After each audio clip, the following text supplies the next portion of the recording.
My name is Mark, I'm 47 years old, and I live in a small town in Kansas. I've been a police officer for over 20 years, and I've seen a lot in my career, but what happened to me that night? I still can't explain it. I don't know if I'm losing my mind or if something truly unexplainable occurred. It's been years, but I still think about it all the time. It started on a night like any other. I was sitting on the couch, the TV playing softly in the background.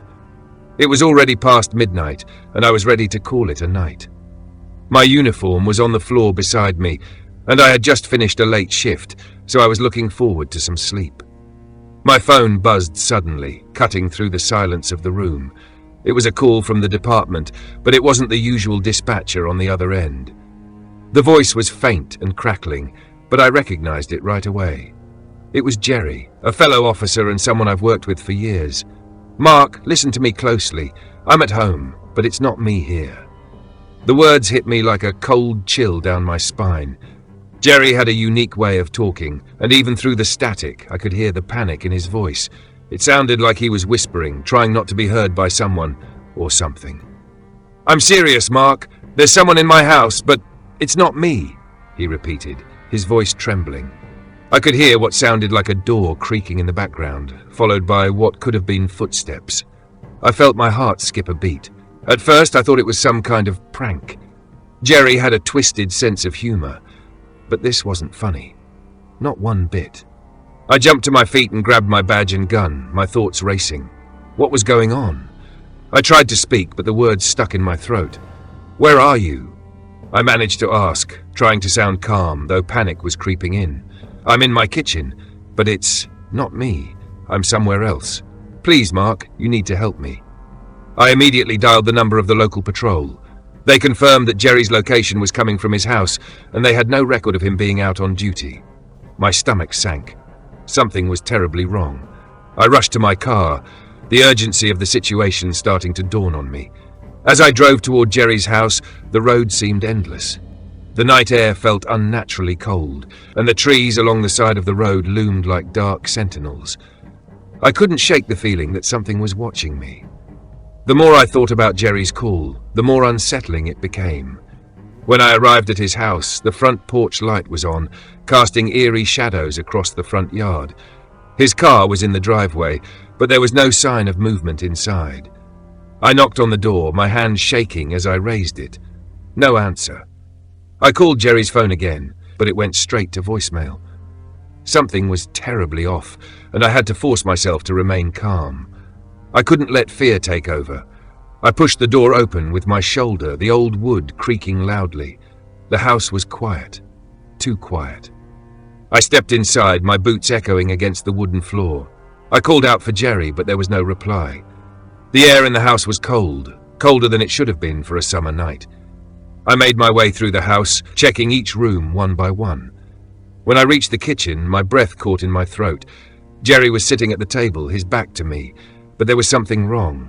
His posture was all wrong, his body too still. "Jerry?" I asked cautiously, but there was no response. I stepped closer, my heart pounding in my chest. As I reached out to tap him on the shoulder, he turned slowly. It wasn't Jerry. His face was twisted, a strange, hollow expression on his features. His eyes were wide, unnaturally so, and his mouth hung open as if he were about to speak but couldn't. The room seemed to grow darker, and I felt a heavy weight in the air, pressing down on me. I could hardly breathe. In a panic, I backed away slowly, my eyes never leaving the thing that looked like Jerry. But it wasn't him. It couldn't be.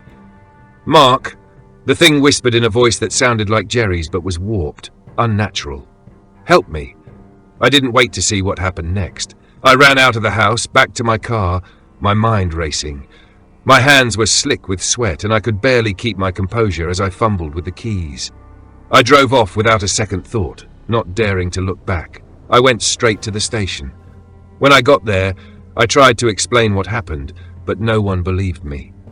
The officers checked Jerry's house again, but he was gone. His car was still in the driveway, his house was locked up, and there were no signs of a break-in. Everything seemed normal. When I checked Jerry's phone, there was no record of the call he made to me. Nothing. It was as if it had never happened. But I knew what I heard. I never saw Jerry again. I don't know where he went or what that thing in his house was. I've been trying to put it behind me, but the memory still haunts me. Every time my phone rings, my heart stops for a moment. I still don't know what happened that night, but I do know one thing for sure. There are things out there that we can't explain, and sometimes they come for you when you least expect it. My name is Matthew Greer. I am 46 years old, and I live in a small town in the state of Oregon.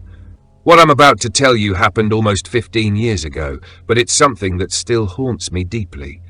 At the time, I was a detective in a task force investigating a series of disappearances that had left the town in panic. Although I had dealt with tough cases before, nothing prepared me for what I experienced during that investigation. It all started relatively normally for cases like this. People disappearing without a trace. A woman returning from work, a boy who went to the store and never came back, a man who disappeared while walking his dog. The kind of things you expect to face in our line of work. The only thing that made these cases particularly strange was the complete lack of clues. There were no signs of struggle, no witnesses, and no concrete evidence. It was as if the people had simply evaporated. We knew something was wrong, but we didn't understand the gravity of the situation until one of our own disappeared. But things really took a turn when the last disappearance happened. This time, the victim was one of us, Officer Samuel Tate. He was someone I knew well, having worked with him for almost a decade.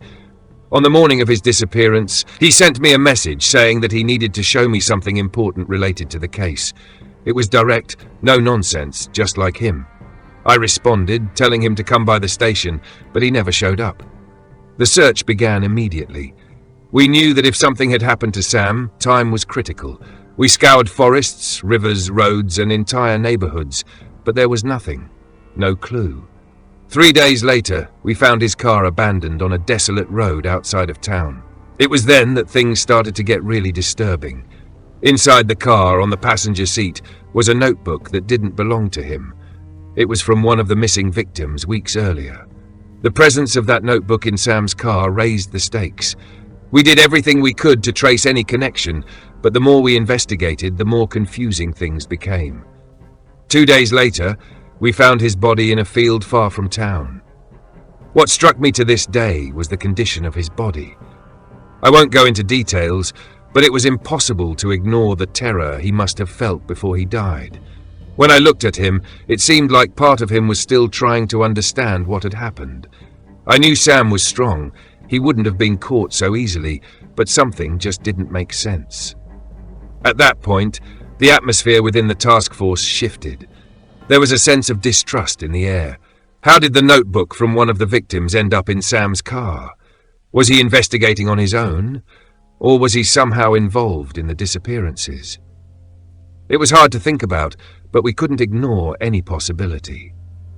I started looking at my colleagues with a suspicion I had never felt before. They were people I trusted, but now the idea that one of them might be involved in the disappearances of others began to creep into my mind. I became obsessed with finding out what had happened to Sam. I started reviewing all the case details with a desperate intensity. The clues made no sense. How did one of the victim's notebooks end up in Sam's car? What did he know that no one else did? These questions haunted me day and night. Then, one of our tech analysts reviewed the phone of another missing victim. It was a teenager named Jake, who disappeared weeks before Sam. Inside the phone's photos, there was one that made everyone's blood run cold. It was a photo of Sam clearly taken by Jake, dated 3 days after the police officer's disappearance. That made no sense.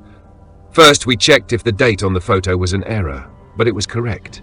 It couldn't be. Sam was dead. His body had been found. The exams confirmed it. There was no explanation for that photo. We tried to understand how Sam could have been alive after his death had been confirmed. Some suggested the photo could be old and somehow manipulated, but Jake's phone showed no signs of tampering. It was all legitimate. That phone had been found at the location where Jake disappeared, confirming there was no way it could have been a fraud. The questions began to weigh heavily on all of us. How was it possible that Sam was in that photo? And even more strangely, why did he look so normal in it? There were no signs of distress or anything that suggested he was being coerced. He was just standing there, in front of a diner in downtown, looking directly at the camera. It was a simple image, but something about it felt wrong, as if he was in another place, another time, but not there. We tried interviewing the diner's staff and customers, but no one remembered seeing him. We spent weeks analyzing the image, retracing Sam's steps, and reviewing the other cases, but everything seemed to lead to more questions. It was like trying to put together a puzzle where the pieces didn't fit. At some point, I began to wonder if we were all being manipulated. The feeling that someone was watching us and controlling the moves of the investigation grew stronger. The atmosphere among the task force members began to get tense. There were murmurs, distrust, furtive glances. No one felt safe anymore. Even the most experienced officers were beginning to question the details of the case.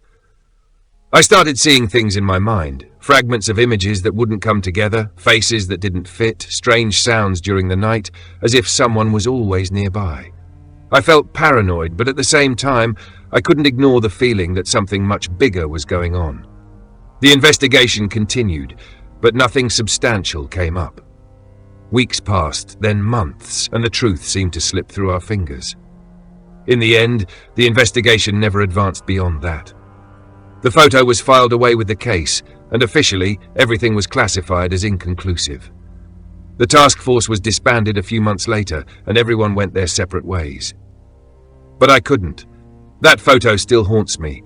I see Sam's face every day, as if he's watching me, waiting for me to understand something I still can't comprehend. To this day, I wonder what happened to Sam and all the other victims. There isn't a day that goes by that I don't think of that image in his gaze, so normal yet completely wrong. I don't know if I'll ever get answers. All I know is that case still follows me, and no matter how hard I try to move on, I can never escape that stare. I keep asking myself, what did Sam discover? And more importantly, who was really behind all of this? My name is Alex. I'm 38 years old, and I live in Chicago, Illinois. For many years, I worked in the local police interrogation department, dealing with some of the city's most dangerous criminals. The work was undoubtedly tough, but I always felt prepared for anything. However, there is something that happened one night that changed my perception of reality in a way that I still can't fully understand. It was an ordinary Thursday night, and the atmosphere in the office was quieter than usual. The summer heat still made the air stifling, and the only light in the room came from the reflection of the glass on a one-way mirror. We were handling a case involving an armed robbery, where one of the criminals, Thomas, had finally been arrested and brought in for questioning. He was known to the police, but wasn't the type to talk much. I'd heard he preferred to play the silent game until he was pressured enough. I was there to do just that. The interrogation room was simple, with white walls and metal furniture. Nothing fancy, just functional. The mirror at the back of the room, as everyone knew, was a two-way mirror. We were behind it, observing the criminal. He didn't know we were there, but that was part of the process of trying to uncover what he really knew. I watched Thomas, who seemed uncomfortable, as always. It's not easy sitting in a cold room with harsh lights above you, with a cop sitting across from you, waiting for a confession. But that night, as I watched Thomas, something unusual happened. I'm not sure exactly when I realized it, but I was drawn to the reflection in the mirror. Instead of only reflecting my own figure, I saw someone else. It wasn't Thomas. It was someone I knew well, a colleague of mine, Mike, who also worked in the department. He was standing there, arms crossed, staring down at the floor as if he were waiting for something. The strangest part was that he wasn't in the building. I knew this because Mike had told me the day before that he would be with his family in another city, and he hadn't mentioned anything about coming to the office that night. My heart raced. I quickly turned around, but I saw no one behind me, not in the observation room where the other officers were. I looked back at the mirror, trying to make sense of what was happening, but Mike's reflection was still there, unmistakable. The image was so clear, so sharp, as if he were actually in the room with us. I tried to focus, forcing myself to understand what I was seeing. Maybe the light was playing tricks with the glass, Or maybe it was some sort of flaw in the reflection. But I knew what I was seeing. It wasn't an optical illusion. Mike was there, as if he were waiting for me. The discomfort intensified when I noticed that Mike's reflection didn't seem to react to what was happening in the room. He just stood there, motionless. I was tempted to scream for help, but I knew that would only make me look crazy. So I decided to focus on the interrogation again. Maybe it was just the tension of the moment affecting me, I thought. But with every second that passed, the discomfort grew. As I focused more on Thomas, still sitting silently in the chair, a strange sense of familiarity began to creep in. I had seen that expression before, that tense silence. I was interrupted by the sound of a chair scraping. I looked to the side, expecting to see Mike's reflection moving, but he was still standing there, unmoving. I couldn't tear my eyes away from the mirror. Something was wrong. I needed to figure out what was happening. I started questioning my sanity. Maybe the stress from work was getting to me more than I thought.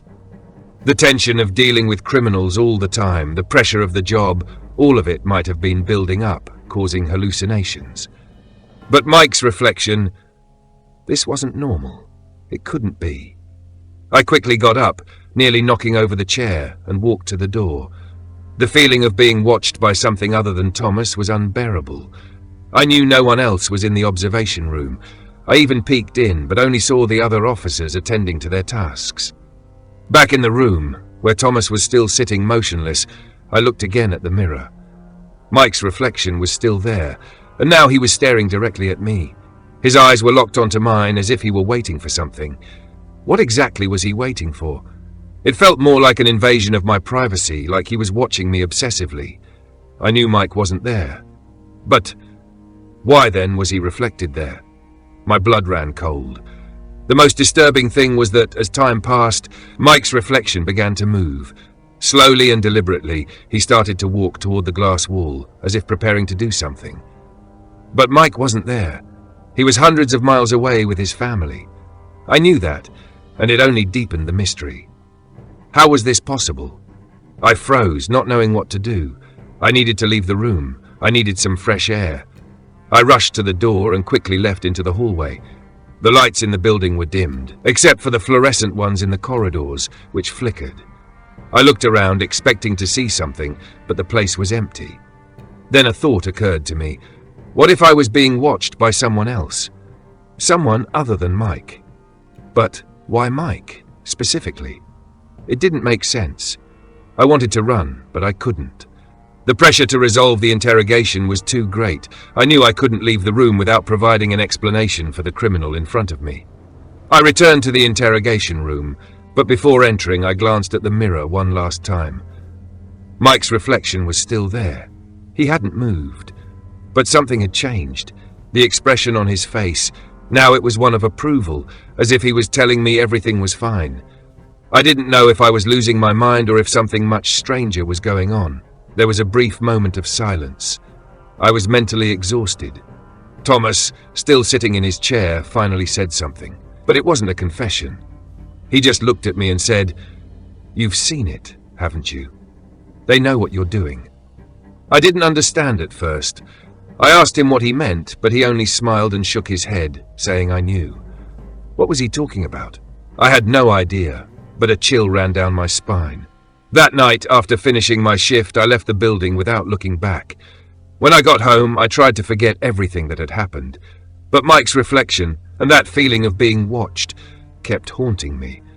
I never spoke to anyone about it. Those images still torment me, and whenever I close my eyes, it's like the mirror is there, reflecting a distorted version of reality.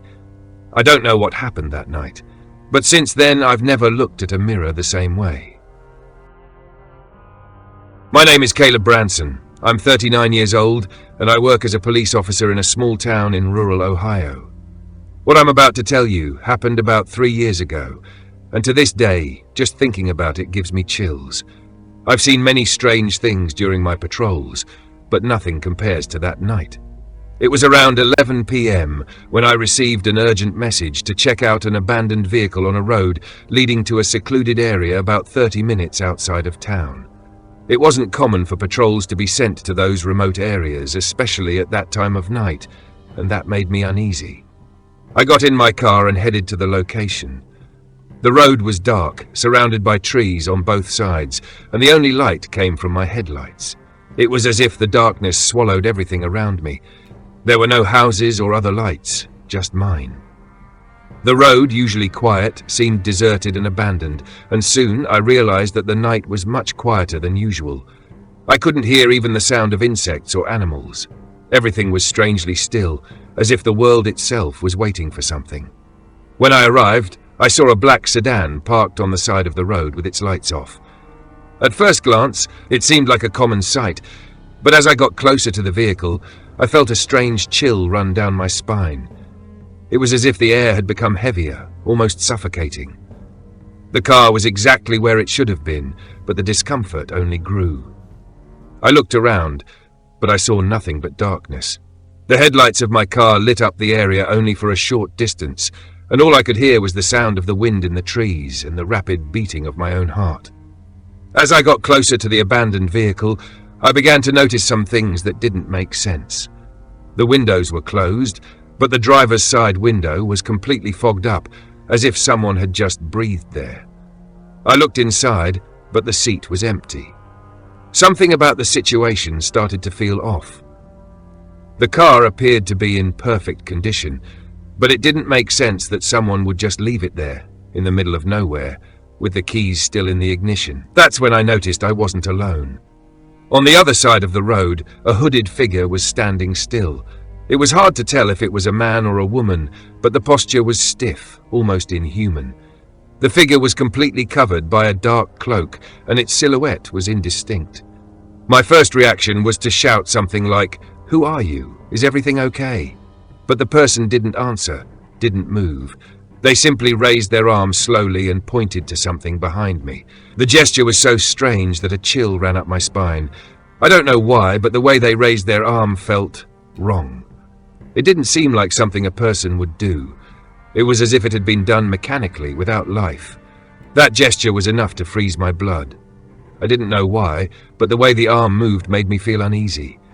It didn't seem human. My body went rigid, and a sense of dread took over me. I knew something was wrong, very wrong, but fear paralyzed me. I tried to act rationally, as if nothing was happening, but it was impossible to ignore what I was seeing. My mind was screaming for me to leave, but my legs wouldn't move. I slowly turned around, trying to control my breathing, and looked at what the figure was pointing at. That's when I saw it. My car was parked about 10 meters away, exactly where I had left it. But something was wrong. The interior light was on, and there was someone sitting in the driver's seat. From where I was standing, I couldn't see the person's face, but I knew that person shouldn't be there. I was certain I had been alone when I parked to patrol, but now someone was in the car. And that person, although in my car, didn't look like me. They didn't have the same posture, the same aura I had. It was as if the person in the car was a distorted copy of me. With my heart in my throat, I turned my attention back to the hooded figure, but they were already gone. It was as if they had never been there. I looked around, trying to find any sign of where they might have gone, but I was alone again. I didn't understand what was happening. Who was in my car? How did they get in without me seeing? Where did that hooded figure go? All of these questions raced through my mind, but I had no answers. The adrenaline began to take over, and I pulled my gun from its holster, pointing it at the spot where the figure had been. My mind was already working at full speed, trying to rationalize, but nothing made sense. What was happening? Who was in my car? What should I do now? The fear was overwhelming, but I knew I had to act. I had to make sure I was safe, so I began walking slowly toward my car, keeping my gun pointed while shouting orders for the person to get out. No response, no movement. Everything was silent. It was all so quiet, except for the sound of my rapidly beating heart. As I got closer to the car to take a better look, I felt my body freeze. The person in the driver's seat was me. It was impossible, I know, but it wasn't an illusion. The other me was there, sitting with a blank expression that looked wrong. They didn't react, didn't blink, just stared at me. The sense of terror I was feeling was indescribable. I didn't know whether to run, shoot, or do anything at all. Everything seemed so surreal it felt unreal. I was seeing a reflection of myself, but at the same time, that reflection wasn't mine. The emptiness in the eyes of that me seemed to indicate something far more sinister. My legs froze. I couldn't move. I tried to take a step back, but my foot slipped on a stone, and the sound was enough to make the me in the car slowly turn their head, as if examining me. The movement was so strange, so disturbing, that I almost fainted right then and there. It was as if I was being watched by something that wasn't human. Something that seemed to know me, but in a terrifying way. At that moment, I lost any courage I had left. I spun on my heels and ran back to the black sedan, hoping to use the radio to call for backup. But when I opened the car door, the radio was off, as if it had never worked. That silence was more disturbing than anything else, more than the heavy steps I felt behind me. The sensation that something was watching me was stronger than ever. I turned my gaze back to the road, looking for my car, but it was no longer there. Neither the car nor the me. Everything had vanished, as if I had imagined it all. But the fear was still there, as real as before. I looked around desperately for any explanation, but there was nothing. The road was empty, the trees swaying gently in the wind, and the silence was absolute. I sat in the sedan, trying to catch my breath and understand what had just happened. My hands were shaking so much I thought I might drop my gun. There were no signs of anyone nearby, no evidence that anything had been there. I looked one more time at the road, hoping to find some indication that all of this was real, but the feeling of being in a nightmare never went away. When I finally had the courage to call in and request backup, the only thing I managed to say was that I needed to get out of there. They tried to ask what had happened, but all I could do was repeat that it was urgent, that I couldn't stay there. I was beside myself, not knowing what to do or how to explain what I had seen. Since then, I've never driven on that road again, nor tried to understand what happened. Some of my colleagues say it must have been exhaustion or a trick of the light, but I know it wasn't. What happened that night stayed with me. I know what I saw was real, no matter what they say. To this day, I avoid driving at night, especially on deserted roads. I can't forget the empty expression of that me in the car, nor the strange way the hooded figure pointed behind me. Maybe I'll never understand what it was, but one thing is certain. Something on that road wasn't normal.